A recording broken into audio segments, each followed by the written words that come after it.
ඔය දන්නවද ආච්චිගේ සාක්ෂි ඔයාලට කියන්න නීතිඥවරු මොනාම හරි නඩුවකට යද්දී ඒ අවශ්‍ය කරන ප්‍රශ්න ටික හදාගෙන ගියේ නැත්නම් ලොකු අමාරුවක වැටෙනවා. ඔව් අනිවාර්යයෙන්ම. ඒකින්ද ඒගොල්ලෝ රැයක් දවාලක් නැතුව නඩුවක් තියනවා නම් හෙට ඒ වලට අවශ්‍ය දේවල් වසලිපි ගොනු නීති පොත් බලලා මෙන්න මේ වගන්තිය යටතේ මෙහෙමයි ගාලා ඒ හැමදේම යලි මතක් කරගන්නවා නැත්නම් ඒ වලට අවශ්‍ය කරන තොරතුරු ටක් ගාලා එක්රැස් කරගන්නවා. මොකද ලැජ්ජ වෙන්න බෑනේ.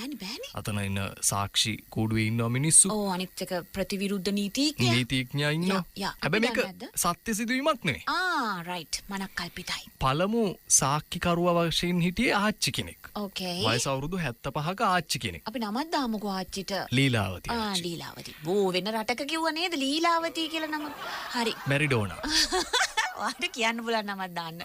මැරිඩෝනා. ජෙනිෆා. ජෙනිෆා. මට දැම ජෙනිෆා නම. ඕකේ. මිසස් ජෙනිෆා. ඕකේ. ඔබ මාව හඳුනනවද? දැන් මේ අහන්නේ ආච්චිගේ ලෝයද අනිත් ලෝයද? පැහැදිලි කරන්න මට ඒක.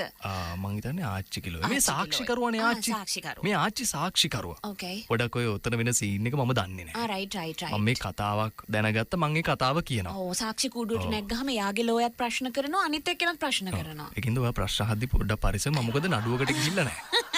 මම නඩුකාරයා වගේ. මම එතන ප්‍රශ්න ගැන දන්නේ නැහැ. මොකද වෙන්නේ කවුද ඉන්නේ මම දන්නේ නැහැ. මම නඩුවකට ගිහිල්ලා නැහැ. මම පොලිසියට ගිහිල්ලත් නැහැ. ඕකේ. ආයි දෙපාරක් විතර ගිහිල්ලා තියෙනවා. ඒ මොකද පොලිසිය ගියේ දෙපාර? ලයිසන් එක අරගෙන ආයි ගේන්න. ඒ හොඳටම ඇති. ඉතින් මේ ආච්චි ගත් කරන අපෝයෝ ඇයි විලියම් මහත්තයා මම මොකද ඔයා නොදන්නේ? ඕකේ. මං ඔහෙව දන්නවා. ඔහෙ පුංචි කාලේ ඉඳලම ඇත්තම කියනවනම් ඔහෙ මම පචමෝලක්. සුවරකට මෙහා පැත්තේ ලෝය වෙන්න ඇති. ඔයාගේ බිරිඳවත් රැවට්ටුවා. ගොඩක් මිනිස්සු ඔයා නොම ගැව්වා. ඕකේ. ඒ විතරක් නෙමෙයි. එයාලගේ පිටිපස්සෙන් ඉඳගෙන ඔයා පීයෙන් යන්න. ඔව් මේ වගේ එක එක මාර කතා කියන හරිද? ඒ වුණාට ඔයා හිතාගෙන ඉන්නේ මේ ඔයාද තද පොරක් කියලා. ගමේ මිනිස්සු දන්නවා කවුද කියලා. ඔව් මම දන්නවා කවුද කියලා. කියලා ආච්චි.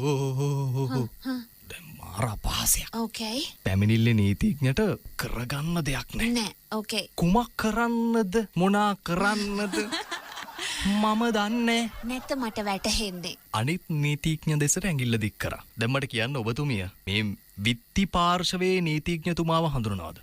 ඕකේ. අනිත් නීතිඥතුමාට ඇඟිල්ල දික් කරා. රයිට්. ඔව් ඇයි මම නොදන්නේ?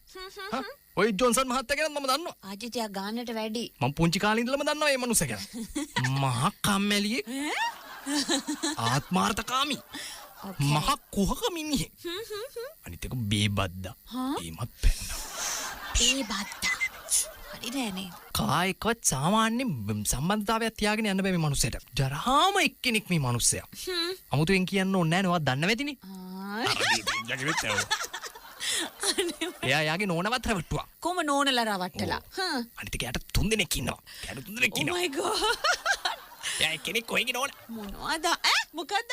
එයා එක්කෙනෙක් කොහෙගේ නෝන? එතනින් එක්කෙනෙක් කොහෙගේ නෝනලු. ඕකේ. පැමිණිල්ලේ නීතිඥයටත් ලැජ්ජාව. උන් හිටි තැන් නැති වුණා. Oh my god. දැන් විනිශ්චයකාරතුමා ඉන්නවනේ. විත්තියේ ඒ වගේම පැමිණිල්ලේ නීතිඥවරුන් දෙදෙනාම තමන් ළඟට කතා කරගත්ත අර විනිශ්චයකාරතුමා. ඕකේ. දැන් තත්ත්වය බරපතලයි. ඔව්. හිමින් සැරේ කිව්වා. ඕකේ. අර දෙන්නව ළඟට අරගහගෙන මතයි කෙරුවා. තොපි දෙන්නගෙන් කවුරු හරි එකෙක් ඔය නාකි ගෑණිගෙන් ඇහුවොත් මේ මා වඳුරනවාද කියලා.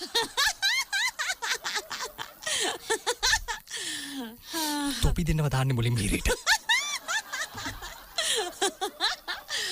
I know. Morning Rhythm with Saku and Yash.